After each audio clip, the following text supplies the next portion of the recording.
à tous et bienvenue sur ma chaîne La Bibliothèque d'Emilia. Aujourd'hui on se retrouve pour un petit update lecture sur des lectures que j'ai fait donc pendant cette fin de mois d'août. Certaines peut-être que vous avez vu en vlog d'ailleurs, mais pour certaines j'en ai pas encore parlé. Alors du coup je me suis dit qu'il était temps avant la rentrée de faire un petit update sur les dernières lectures que j'ai faites. Le premier que j'attrape c'est une lecture VO qui s'appelle This Hollow Vows de Lexi Ryan. C'est une version Fairyloot que j'ai lue donc dans une de mes box il y a longtemps, parce que je crois qu'il avait plus d'1 an et demi ce livre là. C'est une duologie qui est donc terminée puisque j'ai lu le deuxième tome dans ma pile à lire, mais c'est surtout une saga qui a été traduite chez De Saxus il y a pas longtemps, puisque je crois que le premier tome est sorti il y a à peine 2 semaines en français. C'est l'histoire de Brie qui est une jeune femme humaine qui déteste les failles.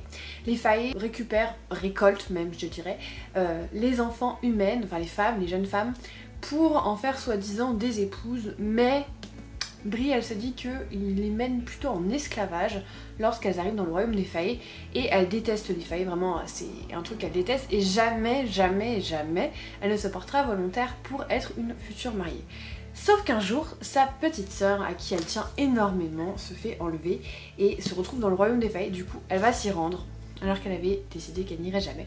Et elle va conclure un pacte avec le roi de la cour de la lune, je crois en français. Il me semble que c'est la lune en français, parce que du coup c'est pas les mêmes noms, en anglais c'est Unseelie et Seelie. Je crois que c'est lune et soleil. Bref, le roi de la cour de la lune qui veut retrouver en fait le trône de toute la cour des failles, et qui lui dit qu'en gros, si jamais elle lui ramène un artefact ou un livre ou je ne sais plus quoi, parce que finalement on oublie vite ce que c'est, il lui rendra sa petite sœur, puisque c'est lui qui la détient en otage. Sans gros spoiler, bien que sur Instagram j'ai dit que j'étais pas sûre de continuer la saga, mais j'avais un peu d'intérêt, je vais l'arrêter. Clairement, là j'ai fait un petit récap de l'année sur tous les livres que je voulais lire, toutes les sagas que je voulais continuer, et j'ai vu le nombre de premiers tomes que j'ai commencé cette année, et je me suis dit mais en fait voilà, sur tous ces premiers tomes il y en a plus de la moitié que j'ai arrêté, et bah c'est pour une bonne raison en fait, c'est que est-ce que j'ai vraiment envie de savoir la suite? Non, j'ai eu l'intérêt au moment où je l'ai fini, et peut-être que si je l'avais lu genre juste après j'aurais terminé la saga, mais là il y a tellement de livres qui me donnent envie que celui-là n'en fait pas partie. Alors c'est pas mauvais, hein, c'est pas mauvais, clairement. Et pour les personnes qui aiment bien le YA un peu cliché, avec des tropes qu'on retrouve très souvent, et qui sont pas lassés de ça, vous allez vraiment beaucoup l'aimer je pense. Ça peut être un coup de cœur cette lecture. Mais pour moi, qui commence à me détourner un peu plus vers l'adulte, qui a lu beaucoup quand même de livres fantasy YA, surtout avec des failles, il y en a eu beaucoup ces derniers temps, je trouve que celui-ci n'apporte rien de nouveau. L'héroïne est un petit peu égocentrique et égocentrée. J'ai trouvé qu'il y avait vraiment des tropes qui étaient utilisées à outrance, et je n'ai pas réussi à me retrouver dans cette lecture, puisque c'est des choses que j'ai déjà vues 100 fois et que je n'ai plus forcément envie de lire. C'est un petit peu comme quand il y avait eu... alors, à ce moment-là, je lisais plus trop, c'est le moment où j'ai commencé à arrêter de lire, mais toute la vibes vampire avec Twilight, il y en a eu plein. Au bout d'un moment, il y en a marre de lire toujours la même chose quoi. Et là, c'est un petit peu le sentiment que j'ai. Donc si vous n'avez pas lu énormément de fantasy young adulte avec des failles, vous allez sûrement apprécier ce livre. C'est un petit peu comme un pacte avec le roi elfe, qui est sorti chez Big Bang. Moi, ça m'a vraiment laissé de marbre, mais parce que j'ai déjà lu beaucoup de choses dans ce genre là, et que je commence à en avoir un petit peu marre et que j'ai envie de lire autre chose. Bah là c'est pareil, c'est pas une mauvaise lecture, c'est pas une lecture que je vous déconseille, c'est une lecture que je vous déconseille seulement si comme moi vous en avez beaucoup lu et que vous avez envie d'autre chose. Voilà, mais c'est pas mauvais, c'est pas une terrible lecture, mais c'est un peu cliché et c'est un peu du vu, revu et du redondant. Ensuite je vais vous parler d'un livre qui m'a offert Marie de la chaîne Mirazanchi pour mon anniversaire. Il s'agit de Celle qui se taisait de Maria Barbal. C'est publié chez Charleston dans la collection Les Ailleurs, qui est une collection qui va traduire des langues qui sont très peu traduites en français. Par exemple là c'est traduit du catalan, et c'est un livre un petit peu classique en Espagne de ce que j'ai pu lire en me renseignant. Et on est sur une histoire qui va se passer pendant Franco. Il faut savoir que moi j'ai un attachement avec cette période historique, puisque si je me suis pas trompée dans tout ce qu'on a pu me raconter, normalement mes 4 arrière-grands-parents du côté de ma maman ont traversé la frontière pendant Franco. Il y en a 2 je suis sûre, les 2 autres je sais plus trop à quelle période ils sont arrivés en France, mais c'était à peu près à ce moment-là. Et du coup c'est vrai que j'ai toujours voulu en savoir un petit peu plus et je pensais qu'on trouverait ça dans ce livre. Il se trouve que, attention, si comme moi vous cherchez des histoires qui racontent la traversée des Pyrénées pour arriver en France et s'habituer au paysage français et à la culture française, passez votre chemin, ce n'est pas ce livre-là. Voilà, je tiens à vous le dire. Il y a des questions relatives à Franco, puisqu'on va suivre Conxa. Je sais pas le dire en espagnol, hein, parce que d'espagnol je n'ai absolument rien, c'est juste les origines, mais voilà, je ne sais même pas parler espagnol. Je parle espagnol comme une brêle, voilà. Donc on va suivre cette jeune femme qui va vivre dans une famille pauvre, nombreuse, et qui va essayer de trouver son chemin et qui va se marier à quelqu'un qui va faire partie de la résistance. En gros, donc on va suivre un petit peu ça. Il est question des Pyrénées, mais ce sont les Pyrénées espagnoles et donc il n'est absolument pas question de traverser. La traversée en France est évoquée, mais c'est vraiment pas le sujet du roman. Donc voilà, si vous cherchez ça, n'allez pas là-dessus, vous allez être déçus. Ça reste quand même un très bon livre. Pour moi, c'est un livre qui se rapporte plus à de la littérature blanche que à de la littérature historique, puisque il est quand même beaucoup fondé sur la pudeur et sur le non-dit plutôt que vraiment sur une histoire émouvante et prenante comme on en a l'habitude dans les romans historiques. Là on est vraiment sur de la littérature qui pour moi se rapproche vraiment de la littérature blanche et on a un personnage qui est plein de pudeur et ça se retranscrit dans l'écriture. Est-ce que aussi c'est parce que ça a été écrit à l'origine il y a longtemps, puisque la première parution espagnole date de 1992, c'est-à-dire l'année de ma naissance. Voilà, donc c'est clairement un style un peu particulier. Après je pense que ça peut plaire, mais attention à ce que vous cherchez, car vous allez peut-être être déçus. Moi personnellement j'ai passé un beau moment, c'est un roman qui se lit très rapidement, qui est très court et qui fait remonter pas mal d'émotions contradictoires avec la révolte, avec le fait aussi de réfréner ses sentiments et plein de choses. Et du coup c'était une lecture particulière, une lecture que je trouve très originale et que je n'ai pas lu souvent ce genre de style, mais c'était un bon moment. Donc je remercie Marie de me l'avoir fait tout simplement. C'était quand même un bon moment, même si c'était pas ce à quoi je m'attendais, j'ai quand même passé un très bon moment de lecture. Ensuite j'ai lu Le désert des couleurs d'Aurélie Wallenstein, publié chez Scrinéo, et là aussi j'ai pas eu vraiment ce à quoi je m'attendais. Je m'explique. Dans le synopsis, on nous parle donc de Cabalraï et de Irae, qui est sa demi-sœur, qui vont devoir protéger l'humanité et pour cela ils vont devoir traverser le désert qui est un petit peu facétieux puisqu'il va prendre les souvenirs des gens qui vont se transformer en grains de sable. Moi tout de suite ça me fait référence à Alzheimer et j'aurais dû me douter que quand j'en ai parlé à l'autrice, quand je l'ai rencontrée parce qu'elle me l'a dédicacé, et qu'elle m'a dit ah oui pourquoi pas, j'aurais dû me douter que c'était pas du tout le sujet. Et en effet c'est pas du tout le sujet. On va être sur une fantaisie un petit peu orientale, mais surtout je pense que c'est pas du tout ce à quoi je m'attendais, parce que je m'attendais à vraiment une fantaisie orientale avec plein d'actions, avec plein de choses, alors qu'en fait on est énormément dans les souvenirs. On va énormément revivre les souvenirs et faire une introspection sur les sentiments et les motivations de la demi-sœur de Cabalraï et sur les sentiments de Cabalraï. Du coup on est vraiment sur plutôt un roman d'ambiance et d'introspection qu'un roman d'action. Et du coup, je m'attendais pas vraiment à ça. Ça veut pas dire que c'était pas bien, ça veut pas dire que je n'ai pas apprécié, c'est juste que je m'attendais pas à ça. Et couplé avec le fait que j'étais en plein déménagement, j'avais la tête ailleurs, j'arrivais pas à me concentrer, ça n'a pas été la lecture aussi formidable que je l'aurais voulu. C'était un bon moment de lecture, c'était un roman très original, je n'ai jamais lu quelque chose de tel. Voilà, clairement, je n'ai jamais lu un truc comme ça.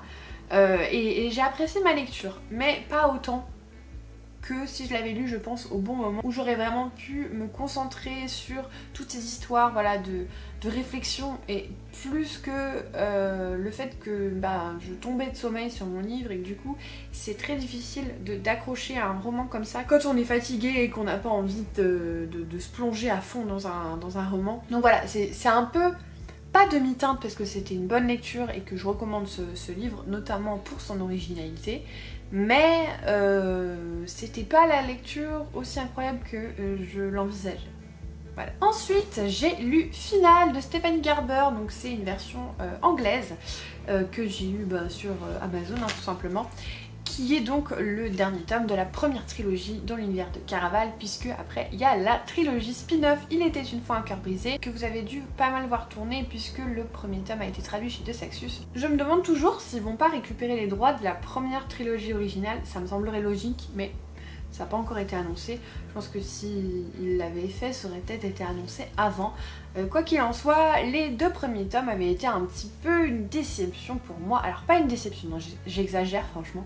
C'était plutôt du bof. Voilà, c'était du fantasy young adulte assez classique, assez bateau, avec des héroïnes qui sont un petit peu agaçantes. Voilà, clairement les personnages principaux, j'ai pas réussi à accrocher, je pense que ça a pas mal joué. Par contre, je trouvais que l'univers était vraiment chouette, avec toutes ces illusions, avec ces énigmes, avec ces jeux, et toutes ces choses dont on doit se méfier parce que personne n'est vraiment comme il l'est vraiment, et tout n'est que en fait illusion et jeu d'acteur, et ça je trouvais ça vraiment chouette.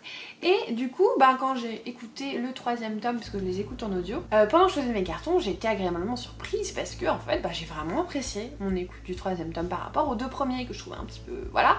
Là, parce que aussi je pense on s'est vachement concentré sur l'histoire, sur le comment, sur qu'est-ce qui s'est passé pour que les fatalités deviennent les fatalités, sur le grand méchant, l'antagoniste, et sur comment il est devenu méchant et toutes ces choses-là. Et du coup j'ai trouvé ça que ça avait beaucoup plus de consistance que les 2 premiers tomes, et c'était chouette, franchement c'était super chouette à écouter, et j'ai passé un très bon moment d'écoute. Pour rappel, Caraval c'est l'histoire d'un monde où vous avez une représentation un petit peu magique qui se passe tous les ans dans une ville différente, et Scarlett écrit depuis qu'elle est toute petite chaque année une lettre à Legend, qui est la personne qui organise Caraval, pour qu'ils viennent dans sa ville. Et puis par un concours de circonstances et pas mal d'événements, elle va se retrouver embarquée sur l'Isla de los Sueños, qui est l'endroit où se déroule Caraval, et va donc y participer, car il semblerait qu'on lui ait dérobé quelque chose de très précieux, j'en dirai pas plus. Voilà. Et puis après il se passe d'autres choses. Très bientôt je vais vous faire un saga en série sur cette trilogie, pour vous donner mon avis global, pour vous donner peut-être envie de la lire, envie de ne pas la lire. Quoi qu'il en soit, en ce qui concerne l'affiliation avec Il était une fois un cœur brisé, sachez que le personnage de Jack, qui est le personnage principal d'Il était une fois un cœur brisé, apparaît à partir du 2e tome, et je pense, à mon humble avis, que c'est bien quand même d'avoir lu les 3 premiers tomes de Caraval, parce que ça donne un contexte pour l'histoire de Jack, ça donne un contexte pour ses sentiments, pour comment il va se comporter, et je pense que ça va avoir énormément d'impact, puisqu'il est question quand même d'une histoire d'amour dans Il était une fois un cœur brisé, et j'en dirai pas plus parce que je risque de spoiler, mais que il y a des choses là-dedans. Voilà, donc si vous voulez mon avis, je trouve que c'est quand même mieux de le lire avant. Peut-être pas indispensable, mais mieux. Ensuite, et ça vous avez dû le voir en vlog, j'ai lu 13 de la mer émeraude de Brandon Sanderson, publié chez le Livre de Poche. C'est le premier de ses projets secrets qu'il va publier sur l'année. Il y en a 3 qui sont déjà parus. Et dans cette histoire, on va être sur une réécriture de conte. Enfin non, pas une réécriture. Une écriture avec un style un petit peu conte de fées, d'une jeune fille qui s'appelle 13, qui est laveuse de vitres et qui est un petit peu amoureux du fils du duc, qui lui aussi est amoureux d'elle et se fait passer pour un manant en gros pour pouvoir lui parler et qu'elle ne soit pas trop impressionnée, même si elle sait très bien qui c'est. Et un jour il va être enlevé à cause de son père, voilà, il va se passer des choses et elle va décider tout simplement de partir à sa recherche. Et il va y avoir des bateaux pirates, il va y avoir des monstres, il va y avoir des animaux qui parlent, il va y avoir un univers assez spécial où en fait l'eau n'est pas vraiment l'eau comme nous on la connaît. Vous allez avoir la mer d'émeraude où en fait les spores, dès qu'il y a de l'eau dessus, vont former des lianes. En fait la mer c'est un enchevêtrement de lianes.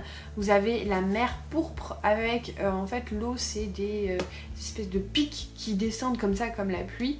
Voilà, il y a plein de choses comme ça, c'est très sympa, il y a un petit côté aussi un petit peu alchimie, un peu botanie. Et moi j'ai vraiment passé un très bon moment. Alors c'était pas mon livre préféré de l'auteur, c'est pas mon livre préféré tout court, car il y a quand même des petites lenteurs je trouve au milieu du roman, mais j'ai trouvé que c'était super bien fait. Ça avait à la fois ce côté conte qui peut plaire aux plus jeunes, mais en même temps on sent que c'est quand même destiné à un public adulte, avec ce système de magie qui est quand même pas mal basé en fait sur la science, même si c'est pas la science à proprement parler, mais la nature, voilà ces choses là, et j'ai trouvé ça super chouette. Alors je sais que tout le monde n'a pas aimé, parce que je l'ai lu en lecture commune avec plusieurs personnes, dont Dylan de Vintage Daily Books et Inès de Book Inès, et tout le monde n'a pas apprécié, et je pense que je suis celle qui a le plus apprécié, mais parce que je pense qu'ils s'attendaient tous à autre chose, et que c'est vrai que les romans de Brandon Sanderson sont très explicatifs sont très fournis et qu'il faut aimer le fait que les systèmes de magie soient aussi développés et que ce soit lent du coup au niveau de l'intrigue. Mais moi ça me dérange pas, j'aime beaucoup sa plume, c'est pas mon préféré mais j'ai passé un très bon moment avec cette lecture. J'ai lu il y a très peu Le Fleuve d'Argent de S.H. Chakraborty publié chez De Saxus. Il s'agit tout simplement du recueil de nouvelles qui correspond à l'univers de Daevabad. Je vous mets le saga en série que j'avais fait sur la trilogie complète que j'ai lu et adoré, et du coup j'étais super contente de retrouver les personnages, l'univers dans cette collection de nouvelles qui n'est pas très épaisse puisqu'elle fait 300 pages. Et là aussi j'ai pas été aussi contente que j'aurais voulu, tout simplement parce que j'attendais beaucoup au niveau de l'univers, au niveau du lore qui pour moi peut être énormément exploité. L'arrivée de Suleiman, comment les djinns ont été asservis, la création de la ville, l'arrivée des Geyseris dans la ville, les créatures mystiques et magiques qu'on découvre à partir du tome 3, toutes ces choses là, pour moi il y avait énormément à faire. Et j'ai été super frustrée puisque les premières nouvelles se passent avant les événements et on a des beaux moments comme par exemple la rencontre des parents de Nari, j'en dirai pas plus. Il y a aussi tout un chapitre sur Manizé qui est une antagoniste quand même principale et qui nous fait ressentir des choses positives à son égard alors que c'est censé être un vilain, mais je trouve que c'est un personnage qui est plutôt gris en fait finalement. Et donc voilà, il y avait pas mal de choses super chouettes et au bout d'un moment on arrive pendant les événements de la saga et j'ai trouvé que ça ne servait pas à grand chose. Voilà, c'était un peu superflu, c'était une réécriture de début, c'était des changements de point de vue mais ça n'apportait rien vraiment de nouveau et surtout on n'avait rien au niveau du lore et de l'histoire. Et du coup ça m'a un peu déçue. Même la fin qui en fait nous fixe sur la fin super ouverte du tome 3. On se dit est-ce que ça arrive, est-ce que ça arrive pas. Et là on a une réponse, un début, mais c'est un balbutiement en fait. C'est vraiment c'est une bribe. J'aurais aimé qu'on soit vraiment plusieurs années après et qu'on voit le paysage établi, voilà, qui se passe à la fin du roman. Et là on est seulement quelques jours, semaines après et je trouve que du coup ça permet pas d'avoir une vraie fin, ça nous laisse juste imaginer ce qui se passe avec les petits indices qu'elle nous laisse et je trouvais ça dommage. Voilà, j'étais un peu déçue là-dessus. C'était pas un mauvais roman, clairement c'était chouette quand même de retomber dans l'univers, mais pour moi il y a beaucoup de ces nouvelles qui n'étaient pas nécessaires et c'est dommage. Et enfin le dernier livre que je vais vous présenter, il va sortir sous peu puisque normalement quand vous voyez cette vidéo il sortira demain. Il s'agit du Crime du SS Orient de C.L. Armer publié chez Cherche Midi et c'est le deuxième tome de... Attendez, il est juste là. Ils étaient 7 que j'avais lu il y a très peu de temps, je crois que c'était au mois d'avril ou au mois de mai, quelque chose comme ça, que j'avais adoré, vraiment je l'avais trop aimé. C'est une nouvelle saga de Cozy Mystery, l'autrice est australienne, je crois. Ah non, papouasienne, mais elle vit en Australie et en fait elle voue un amour sans retenue à Agatha Christie et s'en sert pour tout simplement faire ses intrigues puisque en fait dans cette saga on va suivre un petit groupe de personnes qui se sont réunies justement pour leur amour d'Agatha Christie, le club des amateurs de romans policiers qui au début en fait se réunissent pour parler des romans d'Agatha Christie, sauf que je vous le donne dans le mille, il va se passer un truc et qu'ils vont commencer à enquêter. Dans ce second tome, on suit notre bande de joyeux lurons sur un bateau qui fait une croisière entre l'Australie et je ne sais plus quel pays, je crois que c'est la Nouvelle-Zélande, quelque chose comme ça. Et évidemment, il y a un meurtre. Alors d'abord, il y a une mort, et puis après, il y a un meurtre. Et donc forcément, ils vont se retrouver embarqués dans l'enquête, surtout que l'un des personnage qui fait partie du gang en fait tout simplement et le médecin qui a été engagé à bord, donc voilà, l'enquête va se mener et moi j'ai trouvé ça tellement chouette. Alors attention, gros warning, c'est marqué au début du roman. Ce roman spoil complètement le Crime de l'Orient Express, donc si jamais vous n'avez pas lu le Crime de l'Orient Express, vous n'avez pas vu à la télé ou quoi que ce soit et que vous voulez garder la surprise, lisez-le avant. Voilà. Il n'est pas question de la même fin, hein, clairement, ça veut pas dire que c'est la même fin, pas du tout d'ailleurs. Et ça j'avais un petit peu peur, parce que sachant que ça allait spoiler, je me suis dit, oh, mais si c'est la même fin en fait, enfin du coup je suis spoilée sur celui-là, mais c'est pas la même fin du tout, mais on nous donne la fin de Crime de l'Orient Express. Alors je sais que ça fait des années et des années qu'il est publié et que c'est un petit peu comme, vous savez, le fait que c'est un petit peu comme Luc, je suis ton père, voilà, ce n'est plus vraiment un spoiler avec le temps, mais quand même, sachez-le, voilà, même si c'est explicitement marqué plusieurs fois dans le roman, sachez-le, ça spoil. Moi ça m'a pas dérangé parce que j'ai regardé le film juste avant. Voilà, comme ça je me suis dit c'est bon, on va laisser peser. Donc bref, moi j'ai adoré ce roman, je l'ai lu encore une fois en lecture commune avec Lovelda et Maud, mes copines d'amour, et franchement on a passé un super moment. C'est drôle, c'est fun, c'est léger, on n'a rien vu venir alors qu'en fait il y a quand même pas mal d'indices mais ils sont subtils, du coup faut vraiment prêter attention pour élaborer une théorie, mais on n'a quand même pas toutes les clés en main, ce qui fait qu'il y a quand même un énorme élément de surprise, il y a des rebondissements. Le seul truc qui m'a énervé c'est la personnalité d'Enders, que j'ai pas aimé, on est toutes les trois, on était là genre oh shut Enders, et franchement il y a un petit point un peu plus négatif que les autres, mais vraiment je chipote. Mais c'est juste que j'ai préféré le premier tome au deuxième tome, puisque dans le premier tome on est vraiment sur une cohésion de groupe et chacun est vraiment mis en valeur, alors que j'ai trouvé que là on suivait quand même principalement Anita et que les autres étaient un petit peu relégués au second plan. Et ça j'ai trouvé ça dommage parce que c'est le côté club des 5, cohésion de groupe que vraiment j'ai adoré dans cette saga. Donc voilà, petit bémol, mais vraiment mini bémol. Voilà, j'aurais préféré qu'on soit plus sur une cohésion de groupe. J'espère que ça va revenir dans le tome 3. C'était quand même super plaisant, on a passé un très bon moment. Et avant de clôturer, puisque on est toujours très transparent, c'est un service presse que j'ai reçu donc à titre gratuit, je n'ai pas été rémunérée, pour vous en faire la chronique, qu'elle soit négative ou positive. Il se trouve que dans ce cas-là, elle était très positive, mais voilà, comme ça vous êtes au courant.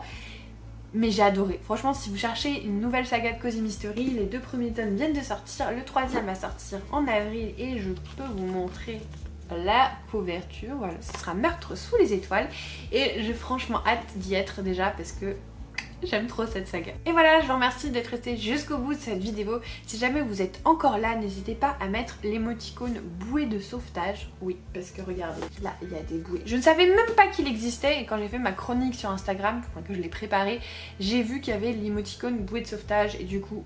Voilà, ça va être mon must. Je vous remercie d'être là comme à chaque vidéo. Vraiment, merci beaucoup. Vous avez été d'un soutien mais immense ces derniers temps. Donc vraiment, je voulais dire merci. Ça me touche énormément. Et puis, si jamais vous n'êtes pas encore abonné, n'hésitez pas à le faire. Mettre un petit pouce en l'air et un commentaire. Et en attendant la prochaine vidéo, comme d'habitude, je vous souhaite de merveilleuses lectures. Et je vous fais des bisous.